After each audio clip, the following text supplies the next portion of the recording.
ครับวันนี้เราจะมาดูตัวพิเศษนะครับก็คือการเขียนไม้กังไหลนะครับในภาษาละนาเนี่ยมันก็มีตัวพิเศษอยู่หลายคำนะครับที่เป็นมนต์เสน่ห์นะครับมาที่หันแล้วก็มันแปลกๆดีนะครับเรามาดูเลยนะครับอันนี้คือภาษาปริวัติแบบที่สามนะครับที่เขียนไว้ข้างบนเนี่ยนะครับตำดีตั้นตั้งหลายจะได้ไปสวรรค์นะครับ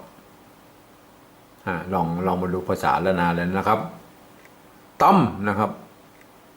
ตัวตอนะตั้มนะครับตั้มเข้ามาดูในตารางนี่นะครับสามัญนะครับตั้มเพราะนั้นต้องใช้ตัวตะนะครับตั้มนะครับตั้มต้องใช้ตัวตะนะครับ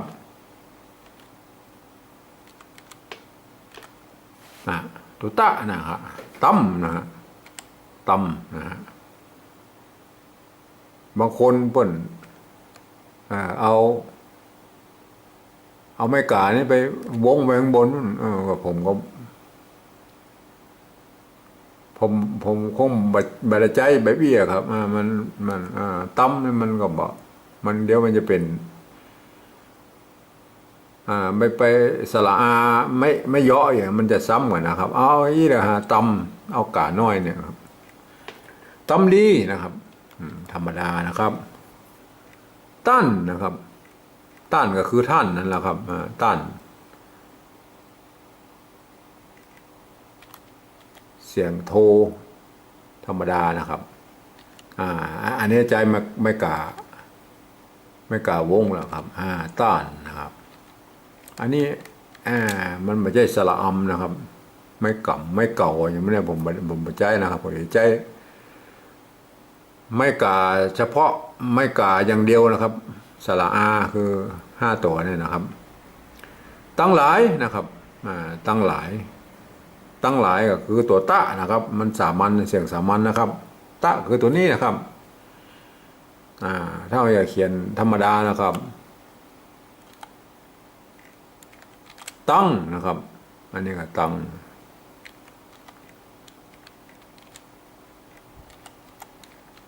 ั้งหลายนะครับอันนี้เน้นตั้งหลายเพิ่นเอารวมก่อนนะครับเพิ่นเอารวมก่อนแล้วใส่ไม้กังไหลนะครับ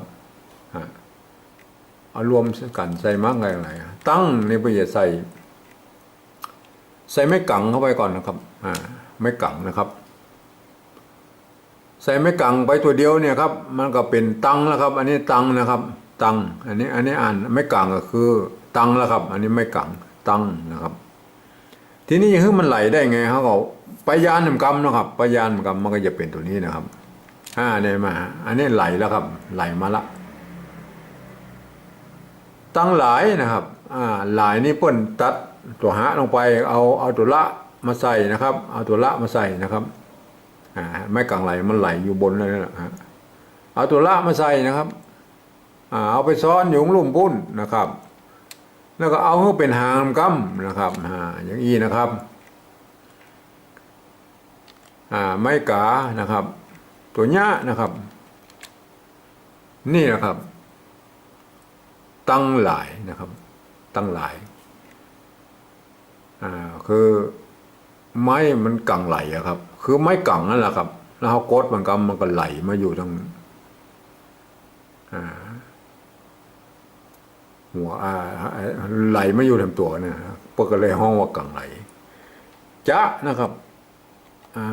มันต้องใส่สระนะครับจะอย่างนี้มันก็จะแล้วครับเนี่ยตัวจอเดียวเนี่ยมันก็จะแล้วครับมันก็อ่านจะแล้วครับมันต้องใส่สระแล้วครับได้นะครับอย่างนี้ก็ได้แล้วครับอย่างนี้ก็ได้นะครับเขียนอย่างนี้ก็ได้นะครับหรือนะครับหรือจะเขียนเป็นแบบบาลีนะครับพวกก็จะใส่ตัวหญ้าอันตวงนะครับได้อย่างนี้นะครับก็แล้วแต่นะเขียนได้2แบบนะครับก็คำว่าได้เนี่ยนะเขียนได้2แบบนะฮะจะใส่ไม่ใส่ก็เหมือนกันนะครับถ้าใส่ประดับหน่อยมันก็จะงามหน่อยว่ามันได้นะไปนะครับไปเสียงสามัญนะครับ ไปเสียงนั้นสามัญนะครับสามัญนะครับเราจะต้องใจตัวปะนะครับตัวปะนะครับไม่ใช่ตัวปะนะครับอันนี้ถ้าตัวปะนั้นมันก็เปลี่ยนไปไปครับใช้ตัวปะนะครับคือตัวนี้นะครับได้ไปนะครับสวรรค์นะครับสวรรค์สวรรค์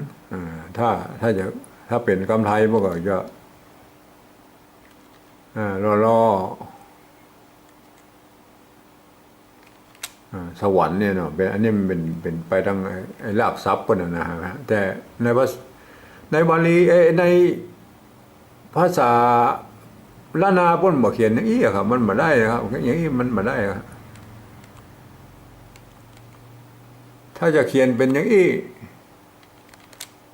มันก็เป็นสวรรค์นะครับมันมาหวันเพราะนั้นมันจะต้องหรือจะอย่างนี้นี่มันก็ต้องอ่านสวรรค์นะฮะสวรรค์นะมันบ่หวันนะครับเพราะนั้นเราต้องเอาตัววะมันเป็นตัววะนะครับเพราะนั้นเราต้องเอาไปซ้อนน้องลมว่าเพื่อยืมเสียงตัวสะลงมาให้มันกดเสียงลงมานะครับเอาไปซ้อนนะครับไปซ้อนน้องลมมันก็จะเป็นใส่ไม้สองเนี่ยครับใส่ไม้พัดไม้ซัดข้างบนนะครับอันนี้มันสะแล้วก็ครับเอาหวันนะครับหวันนะครับหวันนะครับเอาตัวหน้านะครับตัวหน้าอยู่ข้างบนก็เปลี่ยนเป็นตัวล่าบางครั้งบางตัวก็มีนะครับบางตัวก็มีไอ้ประเภทที่เป็นตัวหน้าอยู่ข้างบนเนี่ยนะฮะแต่คำนี้เปิ้นใจตัวละแตนนะครับสวรรค์นี่นะครับบางตัวก็มีนะครับตัวหน้าเนี่ยครับตัวหน้าอยู่ข้างบนเนี่ยนะมีนะครับเดี๋ยวผมจะเขียนให้ดู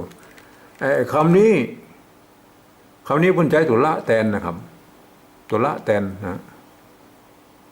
แล้วก็เอาตัวกะเนี่ยก็มาไว้ทางล่มนี่นะครับเพื่อให้มันเปิ้นเขียนกันอย่างนี้นะครับแล้วใส่ละห้ามไอ้ตัวที่มีใจตัวหน้าก็อย่างเช่นพันนะครับพัน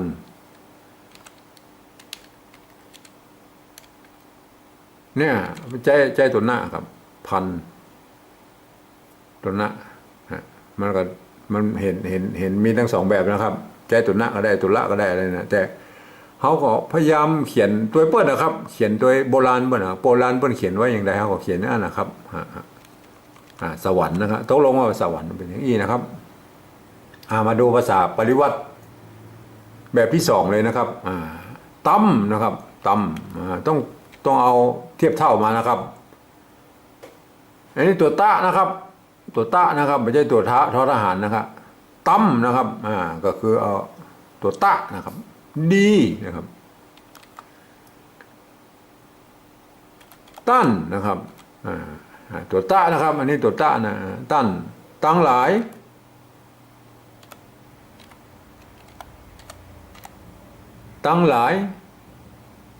ได้อันนี้เอามาใส่ละเอามาประดับกรอบไว้มาได้นะถ้าเป็นปริวัติแบบสองนะครับก็ไม่ต้องใส่ก็ได้ครับไม่ต้องใส่ก็ได้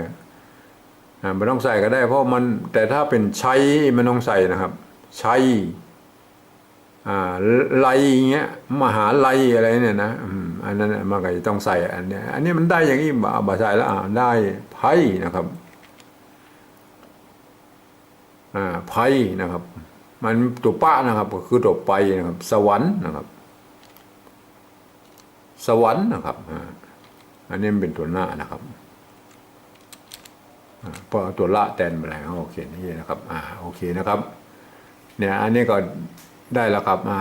ถ้าอ่านแบบเปิ้นหมูเรื่องมาก็ทำดีท่านทั้งหลายได้ภัยสวรรค์อะไรเนี่ยนะมัน